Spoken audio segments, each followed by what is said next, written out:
नमस्कार दोस्तों, चलिए जानते हैं राजस्थान की फटाफट 25 बड़ी खबरों को सिर्फ 10 मिनट में। लेकिन उससे पहले आप यह वीडियो किस जगह से देख रहे हैं हमें कमेंट में जरूर बताएं। पोखरण में महिला किसानों के लिए एक खास प्रशिक्षण कार्यक्रम चलाया जा रहा है, जिसमें उन्हें फसल पर होने वाले कीट और रोगों से बचाव के उपाय सिखाए जा रहे हैं। साथ ही आधुनिक कृषि तकनीकों के इस्तेमाल की जानकारी भी दी जा रही है, ताकि वे खेती में ज्यादा उत्पादन ले सकें और आत्मनिर्भर बने। राजस्थान सरकार ने युवाओं को बड़ा तोहफा देने का फैसला लिया है। यहाँ 30,000 युवाओं को 40,000 रुपए की आर्थिक मदद मुफ्त में दी जाएगी, लेकिन इसके लिए कुछ शर्तें रखी गई हैं और आवेदन प्रक्रिया भी तय की गई है। इसका मकसद बेरोजगार युवाओं को आत्मनिर्भर बनाना है। सरकारी नौकरी का सपना देखने वालों के लिए खुशखबरी है। बैंकिंग, फाइनेंस, पुलिस और डिफेंस सेक्टर में 33,000 से ज्यादा पदों पर भर्तियां निकली हैं। इसका मतलब यह है कि युवाओं के पास अब स्थायी नौकरी पाने का बेहतरीन मौका है। आवेदन प्रक्रिया और पात्रता जल्द सामने आएगी। जयपुर में सुरक्षा एजेंसियां चौकन्नी हो गई हैं, क्योंकि 2 स्कूलों को बम से उड़ाने की धमकी मिली है। वहीं दी पैलेस को भी तीसरी बार ऐसी धमकी भेजी गई है। इस खबर से छात्रों और अभिभावकों में डर का माहौल है और पुलिस लगातार जांच कर रही है। धीरेन्द्र शास्त्री ने रेवासा धाम से बड़ा बयान दिया है। उन्होंने कहा कि अगर हिंदू राष्ट्र का झंडा कहीं सबसे पहले फहराया जाएगा तो वो राजस्थान की धरती होगी। इस बयान ने समर्थकों में जोश भर दिया है, जबकि विपक्षी इसे राजनीतिक रंग देने की कोशिश मान रहे हैं। राजस्थान में एक बार फिर चारागाहों को संवारने की पहल शुरू हो गई है। सरकार की योजना है कि इन बंजर या उपेक्षित जमीनों को फिर से हरा भरा बनाया जाए, जिससे गायों और अन्य पशुओं को प्राकृतिक चारागाह उपलब्ध हो सकें। आने वाले समय में गांवों के पास गायों के झुंड घूमते दिखेंगे। मुख्यमंत्री भजन लाल शर्मा ने दिल्ली में केंद्रीय मंत्री मनोहर लाल खट्टर से मुलाकात की। इस मुलाकात में दोनों नेताओं के बीच राज्य के विकास से जुड़े मुद्दों पर बातचीत हुई। खासकर कृषि, बुनियादी ढांचे और निवेश को लेकर चर्चा अहम रही। माना जा रहा है कि इस बैठक से राजस्थान को कई लाभ मिल सकते हैं। कोटा में पुलिस विभाग ने एक अहम कार्यशाला आयोजित की, जिसमें पुलिस कर्मियों को साक्ष्य संकलन की तकनीक सिखाई गई। आधुनिक अपराध जांच पद्धति पर चर्चा हुई और बताया गया कि सबूत इकट्ठा करने के दौरान किन बारीकियों का ध्यान रखना चाहिए। इससे जांच की विश्वसनीयता और अदालत में मजबूती बढ़ेगी। प्रधानमंत्री नरेंद्र मोदी ने राजस्थान को बड़ा तोहफा दिया है। राज्य में नया ग्रीनफील्ड एयरपोर्ट बनाया जाएगा। इससे पर्यटन और व्यापार को नई उड़ान मिलेगी। जिन क्षेत्रों में यह एयरपोर्ट बनेगा, वहां के लोगों की किस्मत बदलने की उम्मीद है। रोजगार और विकास की नई संभावनाएं सामने आएंगी। राजस्थान में एंटी करप्शन ब्यूरो की कार्रवाई लगातार तेज हो रही है। ताजा मामलों में जालौर और फलोदी में भ्रष्टाचारियों पर शिकंजा कसा गया है। अधिकारियों और कर्मचारियों को रंगे हाथों पकड़कर कार्रवाई की गई। यह दिखाता है कि सरकार भ्रष्टाचार को खत्म करने के लिए सख्त रवैया अपना रही है। एसीबी की टीम ने 95,000 की रिश्वत लेते एक पटवारी को रंगे हाथों पकड़ लिया। उसने बीमा क्लेम पास कराने के नाम पर घूस की मांग की थी। शिकायत के बाद एसीबी ने जाल बिछाकर उसे ट्रैप किया। अब उसके खिलाफ मामला दर्ज कर जांच शुरू हो गई है। मुख्यमंत्री भजन लाल शर्मा के नेतृत्व में राजस्थान सहकार से समृद्धि की ओर बढ़ रहा है। सहकारी समितियों को मजबूत कर ग्रामीण विकास और किसानों को लाभ पहुंचाने पर सरकार जोर दे रही है। योजनाओं और नीतियों के जरिए राज्य में आत्मनिर्भरता और आर्थिक मजबूती लाने का प्रयास किया जा रहा है। राजस्थान में शतरंज टूर्नामेंट्स को लेकर विवाद खड़ा हो गया है। आरोप है कि खिलाड़ियों को बोर्ड आधारित भेदभाव का सामना करना पड़ रहा है। कई खिलाड़ियों ने इसे अनुचित बताते हुए सवाल उठाए हैं। अब आयोजकों और खेल से जुड़े अधिकारियों पर निष्पक्षता सुनिश्चित करने का दबाव बढ़ गया है। दिल्ली मुंबई एक्सप्रेसवे पर बड़ा हादसा हो गया। नींद की झपकी आने से स्लीपर बस सीधे कंटेनर से जा टकराई। टक्कर इतनी जोरदार थी कि बस बुरी तरह क्षतिग्रस्त हो गई और 23 यात्री घायल हो गए। घायलों को तुरंत नजदीकी अस्पताल में भर्ती कराया गया, जिनमें कुछ की हालत गंभीर बताई जा रही है। राजस्थान में 1 स्टेट 1 इलेक्शन का सपना फिलहाल टूट गया है। हाई कोर्ट ने इस योजना पर रोक लगा दी है। कोर्ट का कहना है कि संविधान और मौजूदा कानूनी ढांचे के तहत इसे लागू करना संभव नहीं है। इस फैसले के बाद राज्य में चुनाव व्यवस्था को लेकर फिर से बहस छिड़ गई है। राजस्थान में इस वक्त मानसून का असर लगातार बना हुआ है। कई जिलों में भारी बारिश का अलर्ट जारी किया गया है। मौसम विभाग ने साफ कर दिया है कि आने वाले दिनों में कुछ जगहों पर तेज बारिश देखने को मिल सकती है, इसलिए लोगों को सतर्क रहने की जरूरत है। नीट यूजी 2025 का राउंड 1 सीट अलॉटमेंट रिजल्ट जारी हो गया है। अब स्टूडेंट्स अपने रिजल्ट चेक कर सकते हैं और जान सकते हैं कि उन्हें MBBS या BDS में किस कॉलेज में एडमिशन मिला है। आगे की प्रक्रिया पूरी करने के लिए उन्हें निर्धारित समय पर रिपोर्ट करना होगा। जाली नोटों का बड़ा नेटवर्क सामने आया है। खबर है कि इन नकली नोटों का इस्तेमाल बकरी खरीदने के लिए किया जा रहा था। यह नेटवर्क बिहार, उत्तर प्रदेश और राजस्थान से जुड़ा हुआ है। पुलिस ने इस मामले में कार्रवाई शुरू कर दी है और इसकी गहराई से जांच की जा रही है। राजस्थान सरकार ने नई आवासीय योजना शुरू की है। इसके तहत 5 जिलों में नए फ्लैट बनाए जाएंगे। अलग अलग जगहों पर तय संख्या में फ्लैटों का निर्माण होगा। यह योजना खासकर उन लोगों के लिए है जो सस्ती दर पर घर का सपना पूरा करना चाहते हैं। जैसलमेर में एक युवक को हिरासत में लिया गया है। उस पर शक है कि वह पाकिस्तानी नंबरों से संपर्क में था। फिलहाल सुरक्षा एजेंसियां उससे पूछताछ कर रही हैं और जांच जारी है। मामला संवेदनशील होने के कारण पूरी तरह से सतर्कता बरती जा रही है। राजस्थान के सरकारी कॉलेजों में इस बार भी करीब 68,000 सीटें खाली रह गई हैं। लोग पूछ रहे हैं कि आखिर एडमिशन प्रक्रिया कब शुरू होगी। विभाग की ओर से तैयारी चल रही है और जल्दी ही तारीख का ऐलान हो सकता है। फिलहाल विद्यार्थियों को थोड़ा और इंतजार करना पड़ेगा। कोटा में ट्रैफिक कांस्टेबल की दबंगई का मामला सामने आया। उसने लोगों को धमकाते हुए PM मोदी का नाम तक ले लिया। वीडियो वायरल होने के बाद हंगामा मच गया और विभाग ने तुरंत कार्रवाई करते हुए कांस्टेबल को सस्पेंड कर दिया। मामले की जांच भी शुरू कर दी गई है। राजस्थान में निकाय और पंचायत चुनाव से पहले कांग्रेस पार्टी में संगठनात्मक बदलाव की चर्चा तेज है। पार्टी नए चेहरे और रणनीति पर काम कर रही है ताकि स्थानीय चुनावों में बेहतर प्रदर्शन किया जा सके। नेताओं की माने तो आने वाले दिनों में बड़े फैसले देखने को मिल सकते हैं। राजस्थान में पशुधन सहायक भर्ती से जुड़ी अच्छी खबर आई है। पहले इस भर्ती में 2,540 पद थे, लेकिन अब रिक्तियों की संख्या बढ़ाकर 2,783 कर दी गई है, यानी 243 और युवाओं को मौका मिलेगा। इससे प्रतियोगी छात्रों में उत्साह है और तैयारी में नई ऊर्जा आ गई है।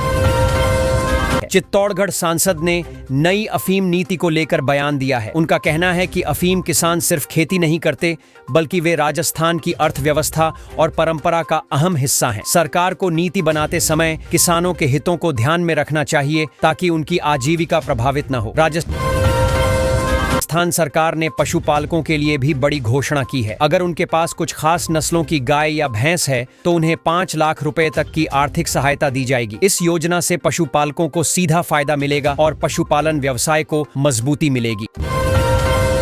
गौतम गंभीर के बाद अब क्रिकेटर नीतीश राणा भी महाकाल की शरण में पहुंचे। उज्जैन के महाकाल मंदिर में उन्होंने पूजा अर्चना की और भगवान शिव के दर्शन किए। सोशल मीडिया पर उनकी तस्वीरें तेजी से वायरल हो रही हैं, जहां वे गहरी भक्ति में डूबे नजर आ रहे हैं। लोगों में भी इसको लेकर चर्चा है।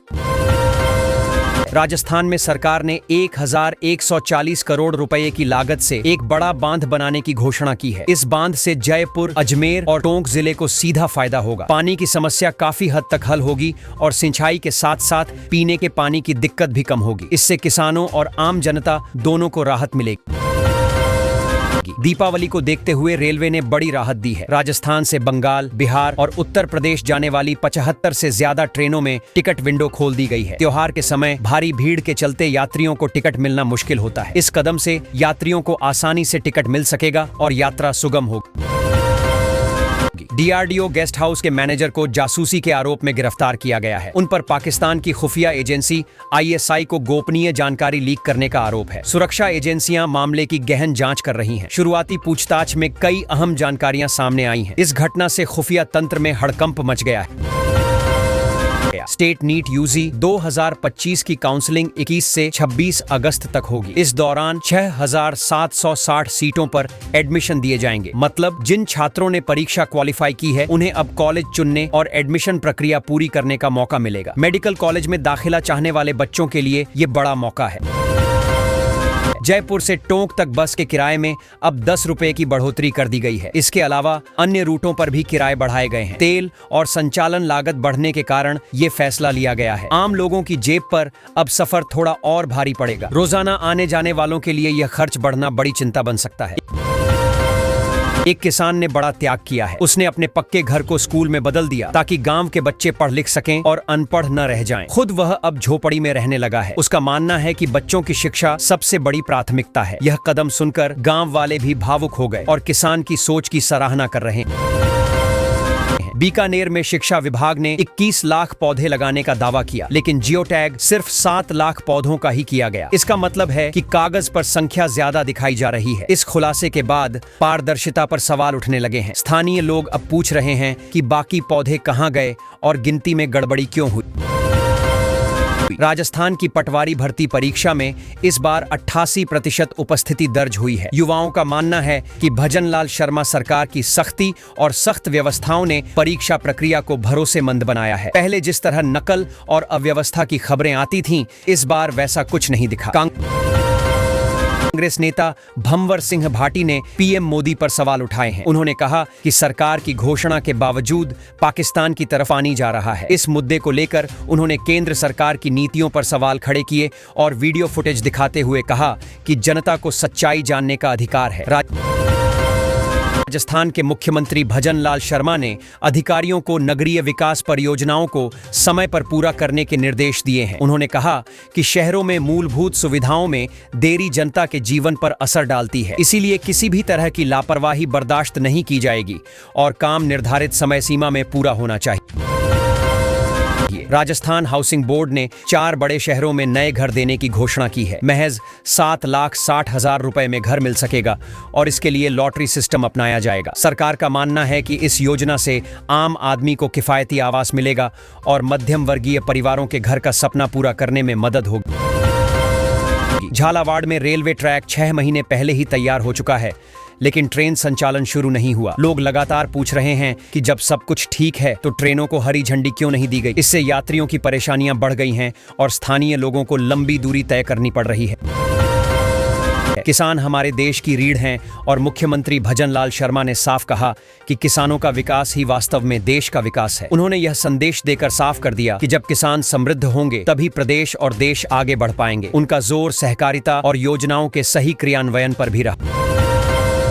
सरकार ने किसानों के खातों में सीधे 72 करोड़ रुपए की राशि भेज दी है। यह मदद उनके लिए बहुत राहत लेकर आई है। कई किसान बता रहे हैं कि इससे वे उर्वरक, बीज और अन्य जरूरतों पर आसानी से खर्च कर पाएंगे। सरकार का मानना है कि इस सीधे लाभ से पारदर्शिता भी बढ़ेगी।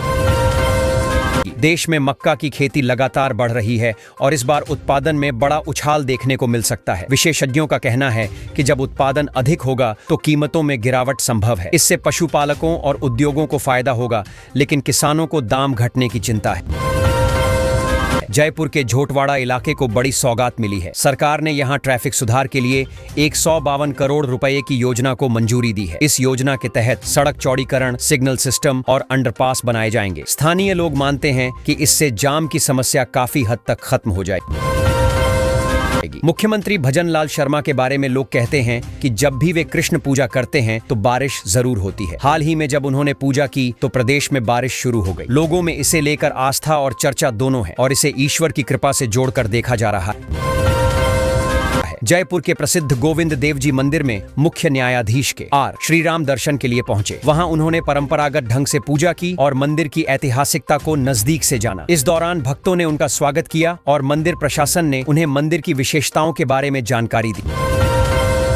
भारत में बिक रहे कुछ मसालों पर खतरे की घंटी बज गई है। जांच में पाया गया कि इनमें ऐसे केमिकल्स मिले हैं जो कैंसर फैलाने वाले साबित हो सकते हैं। विशेषज्ञों ने चेतावनी दी है कि लोगों को सावधान रहना होगा। सरकार ने भी जांच तेज कर कंपनियों पर कार्रवाई शुरू कर दी है।